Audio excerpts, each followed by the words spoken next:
ಪ್ರದೀಪ್ ಈಶ್ವರ್ಗೆ ಪ್ರದೀಪ್ ಈಶ್ವರ್ ಪ್ರದೀಪ್ ಈಶ್ವರ್ ದ್ರೋಹ.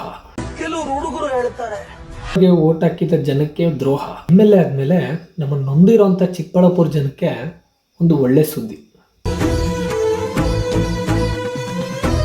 ಏನಪ್ಪ ಅದು ಅಂತಂದ್ರೆ, ಅವರು ಬೆಳಗ್ಗೆ ಎದ್ದೇಳ್ತಿದ್ದಂಗೆ ಒಂದು ಪಂಚಿಂಗ್ ಡೈಲಾಗ್ ಕೊಟ್ಬಿಟ್ಟು ಜನಗಳಿಗೆ ಆಕ್ರೋಶ ಬರಂಗ್ ಮಾಡ್ತಾರೆ.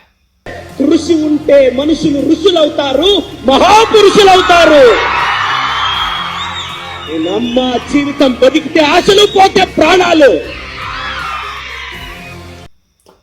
ಅದೇ ನೊಂದಿರೋ ಜನಕ್ಕೆ ಮಧ್ಯಾಹ್ನದ ಹೊತ್ತು ಎಂಟರ್ಟೈನ್ಮೆಂಟ್ ಕೊಡ್ತಾರೆ. ಏನಾದ್ರೂ ಸಾಧಿಸಬೇಕಂದ್ರೆ ಕ್ಲಾರಿಟಿ ಇರಬೇಕು. ಈ ಏಜ್ ಅಲ್ಲಿ ಕ್ಲಾರಿಟಿ ಇಟ್ಕೊಂಡಿಲ್ಲ, ಲೈಫ್ ಅಲ್ಲಿ ಒಂದು ಕ್ಲಾರಿಟಿ ಇರುತ್ತೆ, ಅವರು ನೀವು ದುಡಿಬೇಕಾಗುತ್ತೆ. ಇವಾಗ ಅದು ಲೈಫ್ ಅಲ್ಲಿ ಒಂದು ಗೋಲ್ ಇರುತ್ತೆ, ಆ ಗೋಲ್ಗೆ ನೀವು ದುಡಿಬೇಕಾಗುತ್ತೆ.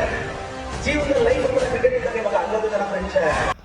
ಅದೇ ನೊಂದಿರೋ ಜನಕ್ಕೆ ಸಂಜೆ ಆದಮೇಲೆ ಮೋಟಿವೇಟ್ ವಿಡಿಯೋ ನೋಡೋಕ್ಕೆ ಒಂದೆರಡು ವಿಡಿಯೋಗಳ್ನ ಜನಗಳ ಮಧ್ಯೆ ಮಾತಾಡಿರೋದನ್ನ ಅವರು ಯೂಟ್ಯೂಬ್ ಮುಖಾಂತರ ತುಂಬ ವೀಡಿಯೋಸ್ನ ಲೀಕ್ ಮಾಡ್ಕೊತಾರೆ. ಕೆಲವರು ಹುಡುಗರು ಹೇಳ್ತಾರೆ, ಸರ್ ಬಿಸ್ನೆಸ್ ಅಲ್ಲಿ ಸೋತೋದೆ, ಲೈಫ್ ಅಲ್ಲಿ ಸೋತೋದೆ, ಮರ್ಯಾದೆ ಹೋಯ್ತು, ಮಾನ ಹೋಯ್ತು.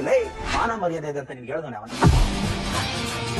17, 18, 20, 25 ವರ್ಷದಲ್ಲಿ ಯಾರಾದ್ರೂ ಒಬ್ಬರು ನಿನ್ನ ಕೂರಿಸಿ, ಮಗನೇ ನಿನಗೆ ಮರ್ಯಾದೆ ಇದೆ, ಮಾನ ಇದೆ ಅಂತ ಹೇಳಿದಾರ? ಇಲ್ಲದೆ ಇರೋದನ್ನ ಹೋಗಿದೆ ಅಂತ ಅನ್ಕೊಳ್ತಿರೋದು ನಿನ್ ತಪ್ಪು ತಾನೆ. ಇಲ್ಲದೆ ಇರೋದನ್ನ ಇದೆ ಅನ್ಕೊಂಡು ಹೋಗಿದೆ ಅಂತ ಅನ್ಕೊಳ್ತಿರೋದು ನಿನ್ ಮಿಸ್ಟೇಕ್. ಮಾನ ಮರ್ಯಾದೆ ಅಂತದ್ ಇರಲ್ಲ, ಅದು ಹೋಗೋದು ಇಲ್ಲ. ಅರ್ಥ ಮಾಡ್ಕೋ, ಧೈರ್ಯವಾಗಿರೋ ಮಗನೇ. All the best. ಇನ್ನು ಪಾರ್ಲಿಮೆಂಟ್ದಂತೂ ಪೂರ್ತಿ ಎಂಟರ್ಟೈನ್ಮೆಂಟ್ ಇರುತ್ತೆ, ಒಳ್ಳೆ ಎಂಟರ್ಟೈನ್ಮೆಂಟ್.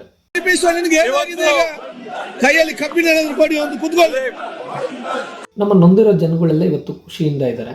ಅದರಿಂದ BP ಶುಗರ್ ಎಲ್ಲ ಕಡಿಮೆ ಆಗಿದೆ.